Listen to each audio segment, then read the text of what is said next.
दोस्तों स्वागत है आपका आज की बेहद बड़ी और महत्वपूर्ण खबरों में। दोस्तों आपको बता दें आज की बड़ी खबरों में, जी हां, खेती किसानी निजी दफ्तर समेत ये सेवाएं गतिविधियां 20 अप्रैल से हो गए चालू। जानेंगे किन किन चीजों में मिली राहत। इसके अलावा 7 राज्यों केंद्र शासित प्रदेशों ने शुरू किया राशन की दुकानों से मुफ्त दाल बांटना। जी हां, जानेंगे किन लोगों को होगा फायदा। बात करें अगली बड़ी खबर में, जी हां, इन कार्ड धारकों को फ्री मिलेगा राशन।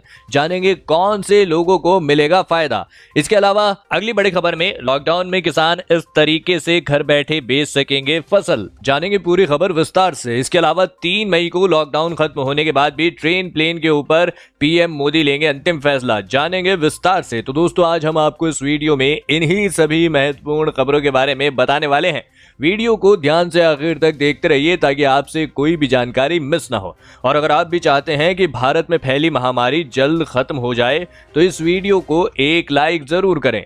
दोस्तों उससे पहले फटाफट जान लेते हैं चीनी बीमारी की आज की ताजा अपडेट। तो आपको बता दें भारत में अब तक संक्रमित मरीजों की संख्या बढ़ती जा रही है और यह संख्या 18,400 से अधिक हो चुकी है। इनमें से 14,700 से अधिक लोगों का अभी इलाज चल रहा है, जबकि 3,100 से अधिक मामले सही हो चुके हैं।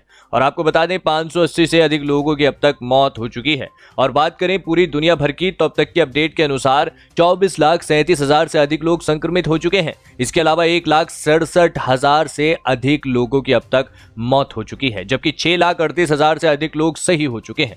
दोस्तों हो सकता है जब तक आप यह वीडियो देख रहे हैं तब तक यह आंकड़ा और भी बढ़ गया हो। इसी के साथ बढ़ते हैं इस वक्त की अगली बड़ी खबर की ओर। जी हां, खेती किसानी निजी दफ्तर समेत ये सेवाएं गतिविधियां 20 अप्रैल से हो गई चालू। जानेंगे किन किन चीजों में मिली राहत। दोस्तों आपको बता दें सरकार ने कोरोना वायरस महामारी से अछूते क्षेत्रों या कम से कम प्रभावित क्षेत्रों में 20 अप्रैल से शुरू होने वाली सेवाओं और गतिविधियों की एक नई लिस्ट जारी की है। इस सूची में आयुष समेत स्वास्थ्य सेवाओं, कृषि एवं बागवानी गतिविधियों, मछली पकड़ने यानी समुद्री और अंतर्देशीय वृक्षारोपण गतिविधियों यानी अधिकतम 50% श्रमिक के साथ चाय, कॉफी और रबर और पशुपालन को रखा गया है। बता दें कि प्रधानमंत्री नरेंद्र मोदी ने कोरोना संकट को काबू में करने के लिए लॉकडाउन को 3 मई तक के लिए बढ़ा दिया है। इस सूची में वित्तीय एवं सामाजिक सेवा क्षेत्र, प्रिंट और इलेक्ट्रॉनिक मीडिया जैसे निजी संस्थानों, छोटे लॉज इत्यादि को भी रखा गया है। साथ ही आप यह भी जान लीजिए कि देश के नॉन कोविड इलाकों में 20 अप्रैल से इन सेवाओं की इजाजत होगी। जी हाँ, सरकार ने चेतावनी दी है कि इन गतिविधियों को मंजूरी देने का मतलब जनता की दिक्कतों को कम करना है, लेकिन मौजूदा दिशा निर्देशों का पालन करने पर ही इन चीजों की अनुमति होगी। सरकार ने राज्य और केंद्र शासित क्षेत्रों को दफ्तरों, कार्यस्थलों और कारखानों में मानक संचालन प्रक्रिया के संबंध में तैयारी सुनिश्चित करने का निर्देश दिया है। इसी के साथ बढ़ते हैं इस वक्त की अगली बड़ी खबर की ओर। जी हां, 7 राज्यों केंद्र शासित प्रदेशों ने शुरू किया राशन की दुकानों से मुफ्त दाल बांटना। जानेंगे किन लोगों का होगा फायदा। जी हां, उत्तर प्रदेश, गुजरात, छत्तीसगढ़ और आंध्र प्रदेश समेत 7 राज्यों और केंद्र शासित प्रदेशों ने राशन की दुकानों से मुफ्त दाल बांटना शुरू कर दिया है। खाद्य मंत्रालय ने सोमवार को कहा कि प्रधानमंत्री गरीब कल्याण योजना के तहत गरीबों को 1 किलोग्राम दाल दी जाएगी। आपको बता दें मंत्रालय के बयान के अनुसार मध्य प्रदेश, पंजाब, राजस्थान, तेलंगाना, पश्चिम बंगाल, उत्तर प्रदेश और दिल्ली जैसे राज्यों और केंद्र शासित प्रदेशों के पास भी आंशिक दाल का भंडार आंशिक तौर पर पहुंच गया है। वह अपनी योजनाओं के अनुसार चरणबद्ध तरीके से इसका वितरण शुरू करेंगे। दोस्तों आपको बता दें मंत्रालय ने कहा कि राज्यों और केंद्र शासित प्रदेशों को अब तक 1,07,077.85 टन दालों का भंडार जारी किया गया है। प्रधानमंत्री गरीब कल्याण योजना के तहत अंडमान व निकोबार द्वीप समूह, आंध्र प्रदेश, चंडीगढ़, छत्तीसगढ़, दमन और दीव, गोवा और गुजरात ने राशन कार्ड धारकों को दालों का मुफ्त वितरण शुरू कर दिया है। कोरोना वायरस महामारी संकट के बीच गरीब लोगों की खास सुरक्षा सुनिश्चित करने के लिए केंद्र सरकार ने हकदार लोगों तक मुफ्त दाल पहुंचाने का निर्णय किया है। यह दाल वितरण प्रधानमंत्री गरीब कल्याण योजना के तहत किया जाएगा। इस योजना से 36 राज्यों और केंद्र शासित प्रदेशों के करीब 19.50 करोड़ परिवारों को लाभ पहुंचाने की संभावना है। गरीबों को दालों के अलावा सरकार प्रति व्यक्ति के हिसाब से 5 किलो अनाज भी देगी। यह राशन राष्ट्रीय खाद्य सुरक्षा अधिनियम के तहत दिए जाने वाले खाद्यान्न से अलग होगा। इसी के साथ बढ़ते हैं इस वक्त की अगली बड़ी खबर की ओर। जी हाँ, इन कार्ड धारकों को फ्री मिलेगा राशन। अगर आपके पास है तो मिलेगा फायदा।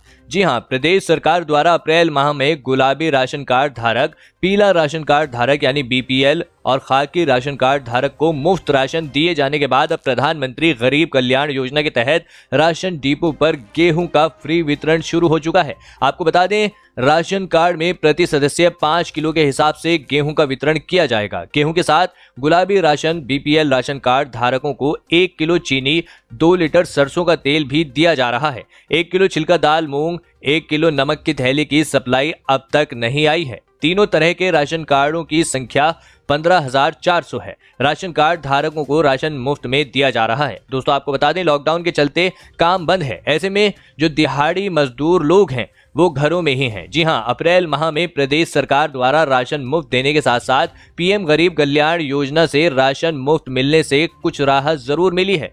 जब भी राशन का वितरण हो तब एक साथ राशन का वितरण करना चाहिए। जागरण उचाना की रिपोर्ट के मुताबिक खाद्य एवं पूर्ति विभाग के एक अधिकारी ने बताया कि अप्रैल माह में राशन मुफ्त में दिया जा रहा है। अगर कोई राशन कार्ड धारक से राशन डिपो वाला रुपए लेता है तो इसकी शिकायत तुरंत विभाग में करें। जी हां, क्या आपको आपके यहां पर राशन मिल रहा है? कमेंट करके हमें जरूर बताइए। दोस्तों, वीडियो में आगे बढ़ने से पहले आप इस सवाल का जवाब दीजिए कि क्या आपको पता है स्टॉक्स मार्केट में क्यों तेजी से बदलाव आ रहे हैं? अगर नहीं तो जल्दी से हेलो एप्लीकेशन से अपडेट करें अपनी डे टू डे इंफॉर्मेशन। सिर्फ आपको हेलो ट्रेंड्स पर जाकर क्लिक करना है एंड जितने भी ट्रेंडिंग न्यूज जैसे शेयर मार्केट, बॉलीवुड और भी काफी सारे आर्टिकल्स आपको मिल जाएंगे। तो वेट मत करें और जल्दी से डाउनलोड करें हेलो एप्लीकेशन एंड अपडेट रखें अपने आप को डे टू डे इंफॉर्मेशन के साथ। इसी के साथ बढ़ते हैं इस वक्त की अगली बड़ी खबर की ओर। जी हां, लॉकडाउन के 27वें दिन खुले सरकारी कार्यालयों में सन्नाटा। दोस्तों आपको बता दें, लॉकडाउन के 27वें दिन सोमवार को पहले से की गई घोषणा के मुताबिक सरकारी कार्यालय खुले जरूर, लेकिन उन कार्यालयों में पसरा सन्नाटा कोरोना संक्रमण के भय और आतंक में डूबा नजर आ रहा था। सभी कार्यालयों में अधिकारियों एवं कर्मचारियों को छोड़ पब्लिक कहीं नहीं आ रही थी। जी हां, समय के बाद खुले इन कार्यालय में सबसे पहले साफ सफाई की गई और उन्हें सैनिटाइज किया गया। तब जाकर कार्यालय के टेबल पर पड़े फाइलों को सहेजने के साथ साथ उस पर काम शुरू किया गया। इसी के साथ बढ़ते हैं इस वक्त की अगली बड़ी खबर की ओर। जी हां, 3 मई को लॉकडाउन खत्म होने के बाद भी ट्रेन प्लेन चलना मुश्किल, पीएम मोदी लेंगे अंतिम फैसला। जी हां दोस्तों, आपको बता दें कि कोरोना वायरस के संक्रमण को रोकने के लिए देश 3 मई तक लॉकडाउन है। लॉकडाउन के खत्म होने की तारीख यानी 3 मई के तुरंत बाद अगर आप हवाई या ट्रेन की यात्रा करने की सोच रहे हैं तो शायद आपको निराशा हाथ लगेगी। जी हां, भारत में कोरोना वायरस को लेकर बने मंत्रियों का समूह 3 मई के फौरन बाद ट्रेनें चलाने के पक्ष में नहीं है। प्रधानमंत्री मोदी ने कोरोना के खतरे को देखते हुए लॉकडाउन को 3 मई तक बढ़ाने का ऐलान किया है। मंत्रियों के समूह की बैठक में कहा गया है कि इस बारे में स्वास्थ्य मंत्रालय की राय पर पीएम मोदी ही अंतिम निर्णय लेंगे। इसी के साथ बढ़ते हैं इस वक्त की अगली बड़ी खबर की ओर। जी हां, लॉकडाउन में किसानों की मदद करेगा ये ऐप, घर बैठे बेच सकेंगे फसल। दोस्तों आपको बता दें कि देश में कोरोना वायरस के संकट को देखते हुए 3 मई तक लॉकडाउन लागू है। जी हां, लॉकडाउन से किसान काफी प्रभावित हुए हैं। हालांकि उनके लिए एक अच्छी खबर है कि केंद्र सरकार ने किसान रथ नाम का मोबाइल ऐप लॉन्च किया है ताकि किसानों को माल मंडी तक पहुंचाने में आसानी हो सके। ऐप के जरिए किसान और व्यापारी फसलों की खरीद और बिक्री भी कर सकते हैं। इस ऐप में किसानों और व्यापारियों को माल ढोने वाले वाहनों के बारे में जानकारी मिलेगी। साथ ही ट्रांसपोर्टर्स भी सामान की ढुलाई के लिए अपनी गाड़ी का रजिस्ट्रेशन करवा सकते हैं। हाल में केंद्रीय कृषि और ग्रामीण विकास मंत्री नरेंद्र सिंह तोमर ने कहा था कि किसानों और आर्थिक गतिविधियों को पटरी पर लाने के लिए केंद्र सरकार पूरी कोशिश कर रही है। वर्तमान परिस्थितियों में सरकार की प्राथमिकता किसान की खेती को बचाना है। उसके लिए जो जरूरी कदम हैं वो उठाए जा रहे हैं। गौरतलब है कि लॉकडाउन के कारण देश में आर्थिक गतिविधियों पर ब्रेक लगा हुआ है। गृह मंत्रालय ने कहा है कि लॉकडाउन के दौरान गैर जरूरी सामानों की ऑनलाइन डिलीवरी नहीं होगी। लॉकडाउन में राशन, सब्जी और मेडिकल की दुकानें खुली रहेंगी और जरूरी सामानों की होम डिलीवरी भी की जा रही है। लेकिन ई कॉमर्स कंपनियों के जरिए लॉकडाउन के दौरान गैर जरूरी सामानों की सप्लाई पर रोक रहेगी। जी हां, आप गैर जरूरी सामान ऑनलाइन नहीं मंगा सकते हैं। इसी के साथ बढ़ते हैं इस वक्त की अगली बड़ी खबर की ओर। जी हां, तेलंगाना में लॉकडाउन 7 मई तक बढ़ाया गया। पंजाब और दिल्ली में भी फिलहाल कोई छूट नहीं।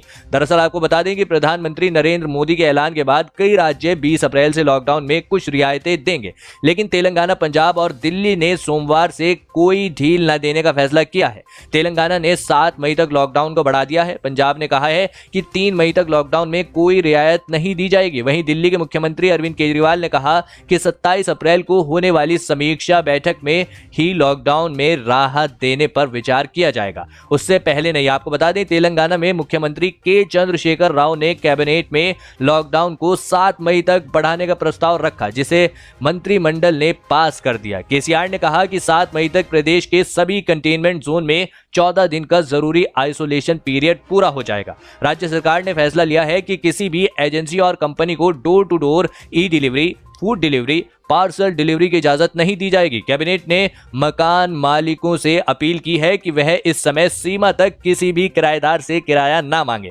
इसी के साथ बढ़ते हैं इस वक्त की अगली बड़ी खबर की ओर। जी हां, उत्तर प्रदेश के मुख्यमंत्री योगी आदित्यनाथ के पिता आनंद सिंह बिष्ट का सोमवार 20 अप्रैल 2020 सुबह निधन हो गया है। जी हां, आपको बता दें, आदित्यनाथ के पिता की तबीयत काफी समय से खराब थी और दिल्ली के अखिल भारतीय आयुर्विज्ञान संस्थान यानी एम्स में उनका इलाज चल रहा था। अपर प्रमुख सचिव गृह अवनीश अवस्थी ने बताया कि आनंद सिंह बिष्ट ने सोमवार को 10:44 पर अंतिम सांस ली। मुख्यमंत्री कोरोना वायरस संकट पर अधिकारियों के साथ बैठक में थे जब उन्हें पिता के निधन की सूचना मिली, लेकिन उन्होंने कोर टीम के अधिकारियों के साथ बैठक जारी रखी। आपको बता दें, उत्तर प्रदेश के सूचना निदेशक शिशिर ने बताया कि आज सुबह 10 बजे से मुख्यमंत्री की अध्यक्षता में कोविड-19 के कोर ग्रुप के अधिकारियों की बैठक हो रही थी। उसी बीच उन्हें सूचना मिली कि उनके पिता का निधन हो गया, लेकिन इसके बाद भी वह बैठक करते रहे और अधिकारियों को आवश्यक निर्देश देने के बाद ही बैठक से उठे। इसी बीच सीएम योगी ने एक नोट जारी कर कहा